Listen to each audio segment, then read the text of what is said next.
What happened? What is this? We, as the left of center movement, including liberals, have spent the last What 8 happened? months. What is this? Don't sludge SeanDaBlack chat. Yeah, no, SeanDaBlack is the GOAT. What is it? What is chat talking about?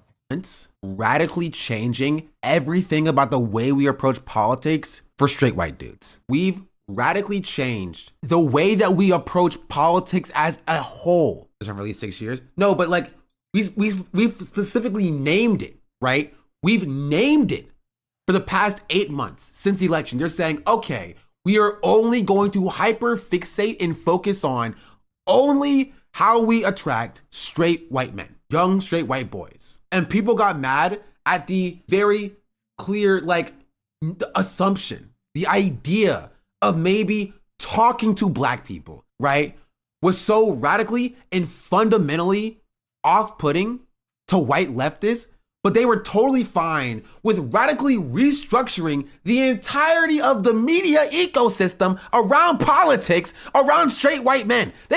I agree with this, but the one caveat I have is that white supremacy is such a powerful force that I think young black and brown men also literally positively respond to white supremacist adjacent or white centric content in a really devastating way.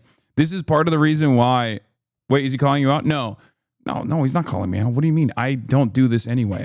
When have I ever literally been no, why don't we care about the feelings of white men? I don't do that. I think that is the reason why, as a matter of fact, that's the reason why the Trump movement has become this much more diverse movement. American fascism is not as segmented by racial boundaries as we would normally expect it to be, if that makes sense.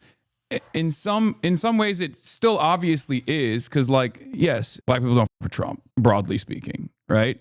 But there is certainly a diversity element that did not exist before, I think. I would go so far as to say it did not even ever exist in any other historic fascist movements.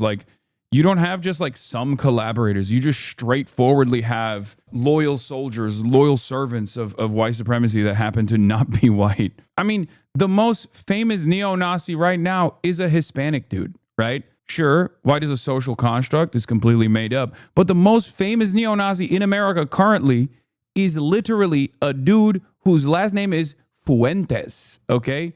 Nicolas Fuentes. That's crazy. Yeah, you got Dinesh D'Souza. You got Kanye West trying to do his thing. I don't know. I mean, he's not getting a lot of, I don't know where he is, but it's not like the David Dukes of the world any longer, if that makes sense. It's the whole, Stone Toss is Puerto Rican. Stone Toss is a very famous Nazi comic, right? He's Puerto Rican. In a weird way, white supremacy has become more diverse as a direct consequence of how diverse America is. But on the inverse of this, people do respond to white-centric content and white-centric commentary, not only because the definitional sociopolitical construct of whiteness is constantly expanding to encompass that comfortable 60 to 66% of the population, no matter what. And therefore, more and more people bracket under the banner of whiteness. But also at the same time, I think people just respond to that kind of edgy humor more positively. This doesn't mean that you should lean into it. This doesn't mean that you should create a permission structure around being horrible little bullies to people on the virtue of someone's the color of their skin or their ethnicity, their background. But I think it's important to still ultimately recognize when we're messaging, because that's what we do here, right? Myself, SeanDaBlack, everyone does this. That's the only caveat I would say is that it's unfortunately an unavoidable force. Totally fine with that. Legacy media throwing away everything that they've known to be we need specifically and primarily a Joe Rogan of the left to talk to only straight white men, and everybody's fine with that. Everybody. See, that's the reason why I added the caveat, because Joe Rogan's audience, I'm willing to bet, is fairly diverse, right? It's not just straight white men. It might be straight white male centric politics, but it's not. It's not. It's just like there's hella Hispanics in there. There's hella Latinos in there. There's black people in there. You know what I mean? It's definitely more divided on the gender side than it is as like racial politics. American politics is so busted, man. It's so busted. It's so broken. It's hard. It's hard to put a finger on it. But yeah, no, I'm not missing the point Sean is making. I agree with the point that Sean is making. The point that he's making is the exact same point that I made as well in the aftermath of the 2016 election, when they did this exact same thing in the aftermath of the 2016 election, where everyone was like, what happened to the white working class vote? Where are the white working class? Why did the white working class go and vote for Donald Trump? Blah, blah, blah, blah, blah. We got to win these white working class people back. It's like, it's stupid. He's fine with the journey to find the one piece of politics, which is how do we create the Joe Rogan of the left? Nobody has any problem with that. But when you have the slight assumption, when you have the notion, the mere suggestion of, hey, let's talk to black people, people act like you killed God. Like, what are we talking about here? Are we insane? And that's not indicative of white supremacy? Nobody bats an eye at, yes, we need to radically shift how we to talk about media as a whole to center straight white men. But when it comes to FD being like, hey, let's go to church and talk to black people, people are like, how dare you? It's ironic. Oh, wait, why would people think I'm like disagreeing with Sean on this? This is literally what I've been saying nonstop. This was a big weakness for Bernie Sanders. This is something that I also personally recognize.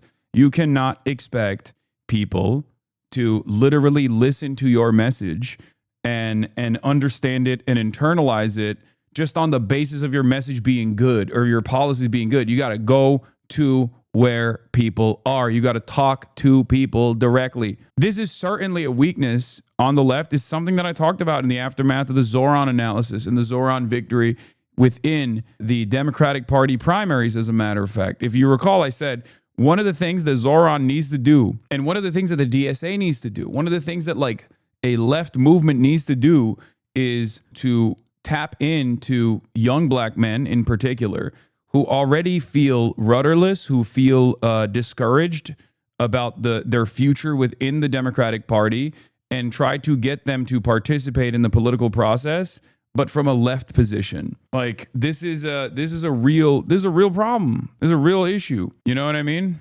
How dare you saying that we need to market and talk to the issues that black people face? Yeah, you liberal, you freaking liberal, you wrecker.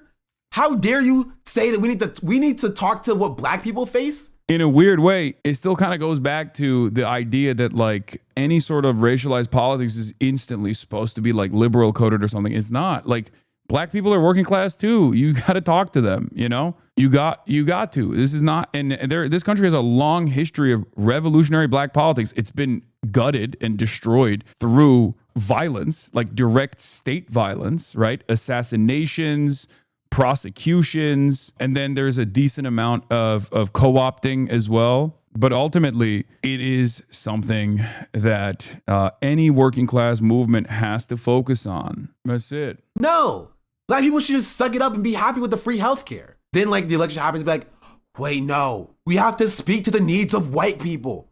We need to speak to the needs of young white men. Why is nobody talking to and reaching young white men? We need a Joe Rogan of the left that speaks directly to their issues.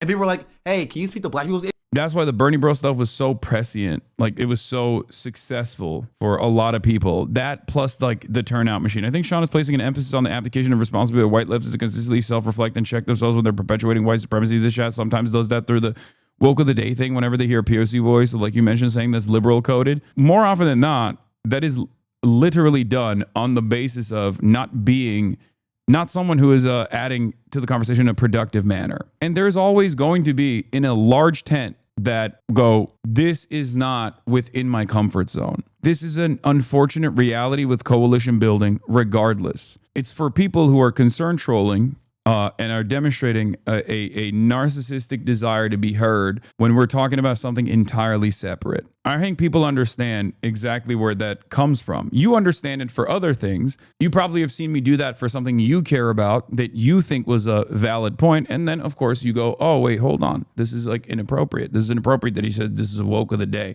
Issues. Get out of here. We're not talking to you.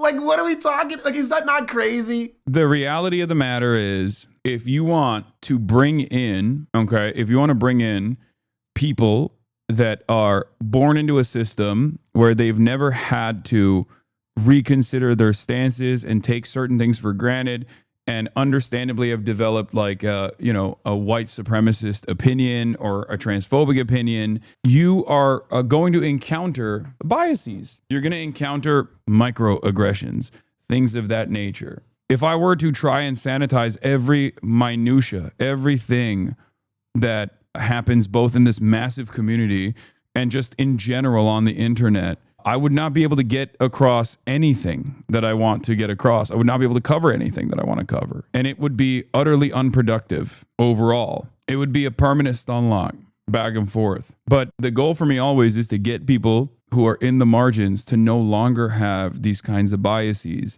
over the course of a long, extended period of time. And that's part of the reason why this community has grown so much over the past 8 years. Because everybody, at the end of the day, has some kind of blind spot born out of their privileged position. I understand that.